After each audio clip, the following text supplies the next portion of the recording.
Hey everyone, Chris here from IELTSadvantage.com. Hope that you're all doing well. And in today's lesson, we're going to talk about how to build an IELTS essay, a Task 2 essay. And it's very much like building a house. One of my students, he's an architect, and we were talking about this over the weekend, and he found this analogy extremely powerful. So I want to share it with you as well. So in order to build a good house, you need plans. So you need to go to an architect and they create the plans for you and give you the blueprints so that everything is planned out. Then you need raw materials, bricks, steel, wood, concrete, cement, all of those different things. Then you need skill. So the builders need to know what they're doing to put it all together. And you need knowledge. Obviously you need someone who knows what they're doing, who has experience and knows that if they build the house in a certain way that it's going to stay standing and the people in it will be safe and it will last a long time.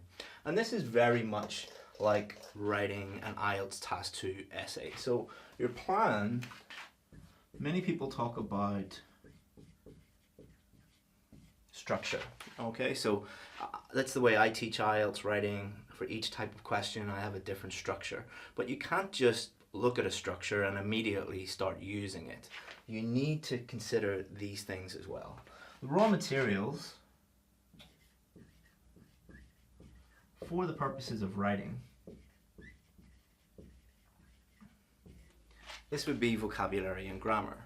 But again, you can't just learn a list of words or learn a list of sentences really quickly, because you need these two things. You need the skill in order to write an essay and understand these things, and you need the knowledge as well. So most people are trying to memorize structures and they're trying to memorize vocabulary and grammar, and this means that they have no skill and no knowledge, no awareness really of what they're trying to do, and that's leading to low scores. So not a day goes by that I don't get an email or a comment on my website saying, I used really good structures and I memorized lots of band 9 words and I still got a band 6. I've no idea what I'm doing, or I've no idea why I got the score or didn't get the score that I needed. But this is because you've no skill and you've no knowledge. You need to understand the structure. You need to understand what it is doing. You need to understand each sentence, each paragraph and what it's doing. You need to have a knowledge of the structures and the different types of question and how to clearly communicate with the examiner and clearly write an essay. Same with vocabulary. If you don't understand what those words mean and you don't know how to use those words, so you don't know how to use them within a sentence, you don't know the collocations, you don't know the synonyms, the antonyms, the use, if you don't know that, then you're pretty much like a builder who has been given a structure and has been given raw materials and they have no skill and no knowledge. What's going to happen? You're going to have a very poor house that's going to fall down. However, if you give this to a different builder